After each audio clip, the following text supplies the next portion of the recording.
Presiding Officer, I move the motion that stands in my name. The Scottish Government, like governments all over the world, has been faced with a difficult set of choices in setting its budget. As I indicated to Parliament when I addressed the budget settlement in December, the volatile financial environment, including record levels of inflation and a cost of living crisis, combined to create an exceptionally difficult fiscal landscape. The IMF's report on Tuesday reflects this and indicates that the UK is predicted to be the only major economy to shrink this year. Against that very challenging backdrop, we have taken decisive action to deliver a meaningful and progressive budget for the year ahead that delivers for the people of Scotland. With the powers available to us, we have chosen to commit substantial resources to prioritise support for families and the most vulnerable, to invest in our public services and to support businesses through these difficult days. A central tenet of this budget is that we have asked the people of Scotland to contribute a fair share of their taxable income and, in the case of higher earners, to pay slightly more than they have in the past, to help to create a fairer society, one in which we all want to live and enjoy a range of benefits which are not available throughout the United Kingdom.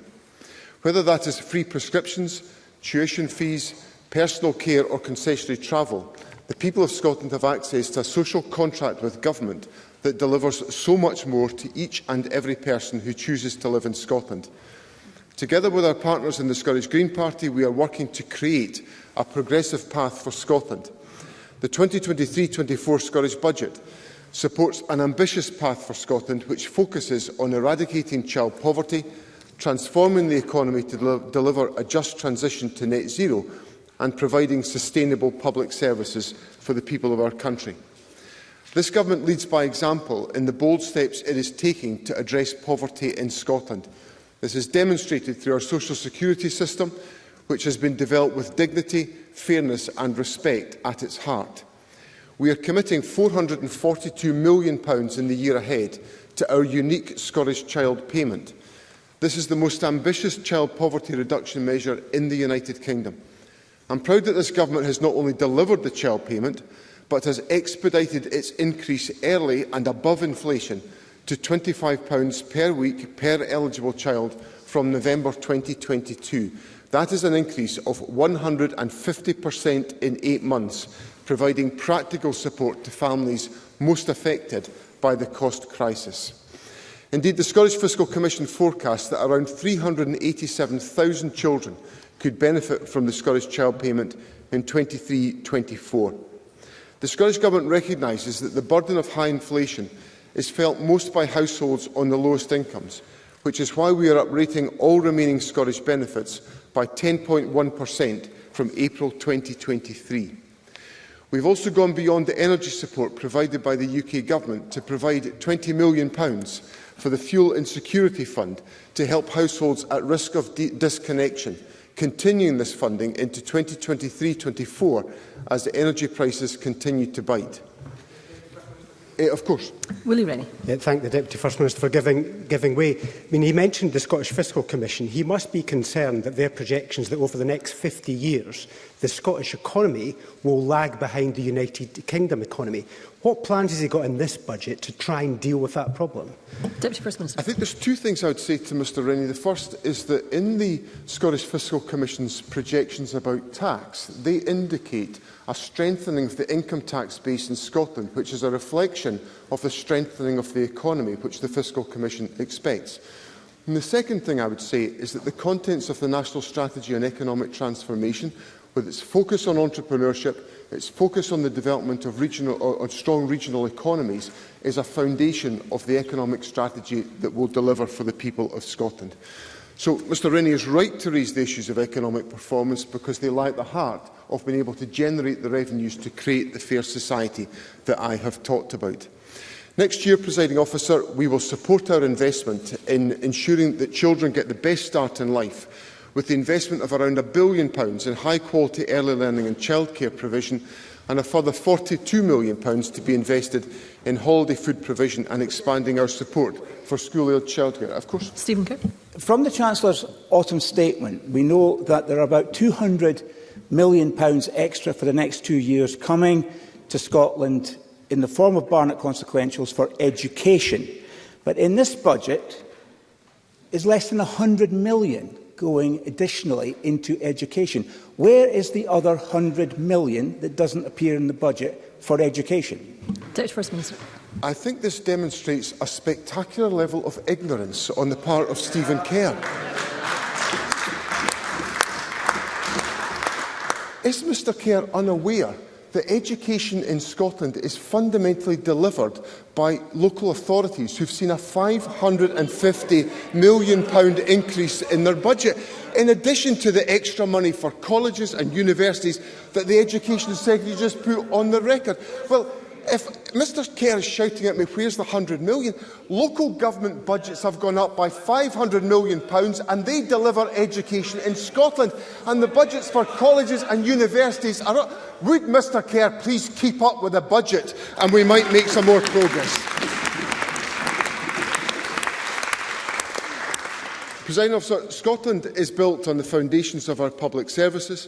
For those reasons, the Government has prioritised investment in the National Health Service, and I am delighted that we are in a position to provide over £1 billion of an increase to the health service in Scotland.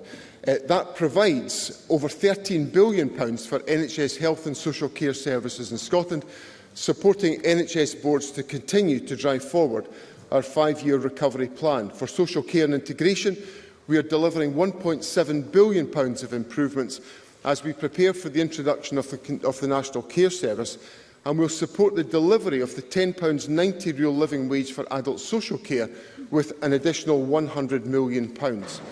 Investment in local services continues to be a priority, and we have reconfirmed our commitment to work with local government, recognising the importance of collaboration and partnership, and to work with accountability in delivering high-quality, person-centred public services. The budget provides over £13.2 billion for local government in Scotland, which is an increase of over £570 million for essential public services delivered by councils.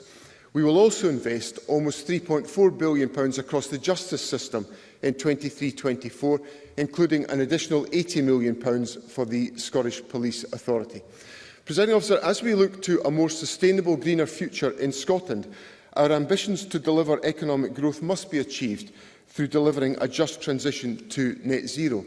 Over a decade ago, the Government led the way with its inspiring climate change targets. As we now work to deliver a net zero future, the Scottish Government will continue to lead the way by investing over £4.6 billion in our net zero energy and transport portfolio. This includes over £1.4 billion to maintain, improve and decarbonise Scotland's rail network, ensuring that this critical infrastructure continues to serve the needs of the people of Scotland. We have provided substantial funding to help households face the cost of living crisis. The next year's budget will continue this and will spend over £360 million across our heat and buildings and fuel poverty budgets. Protecting Scotland's natural environment continues to be a priority, and we will also spend almost £467 million on restoring our peatlands, expanding Scotland's forests and tackling the causes of climate change and biodiversity loss, all contributing to the achievement of the net zero ambitions. Of course, Monica Lennon. I'm grateful to the Cabinet Secretary. I've just come from an event that was well attended by MSPs with the rail unions, and it was about getting the right investment in rail. But they said that the Government said last March there would be a national conversation on rail, but no date has been set. So how can we make sure we've got the right investment when we're not even having the conversation? Deputy First Minister. I'm pretty sure the Transport Minister and other ministers are regularly engaged in the discussion about rail, but we'll reflect on the comments made by and put on the record by Monica Lennon, because she's right. It's important that a rail network and infrastructure meets the needs of those who require to use it. That's why we are pleased to bring forward the proposals on peak rail fares to remove some of the disincentive to the full utilisation of our rail network. The Government is committed to sustained investment to support businesses and our economy, which is why we are providing the Scottish National Investment Bank with an additional £244 million to continue its investment in Scottish businesses, projects and communities. Over the next 5 years, and this will be one of the most significant investments the Government makes, we will invest £42 million to boost entrepreneurship by supporting start-ups in Scotland through our national network of tech scalers and pre-scalers. And of course, as we manage the transition to net zero, we must ensure that communities are well supported, with an investment of £50 million in the Just Transition Fund for the North East and for Scotland. In the course of the pre-budget dialogue, businesses asked me to freeze the poundage in business rates, and the Government has been able to do that, which is expected to save ratepayers over £300 million in the forthcoming year, which, combined with the transitional reliefs that will be applied to the forthcoming revaluation and the continuation of the small business bonus scheme, will remove 100,000 properties from business rates altogether. This package ensures that Scotland has the lowest poundage in the business rates in the United Kingdom for the 5th year in a row.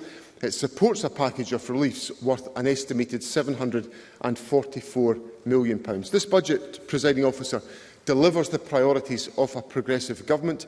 It provides us with an opportunity to demonstrate how we can collaboratively and successfully as a Parliament, in the most difficult times, deliver support and the best outcomes to the people of Scotland.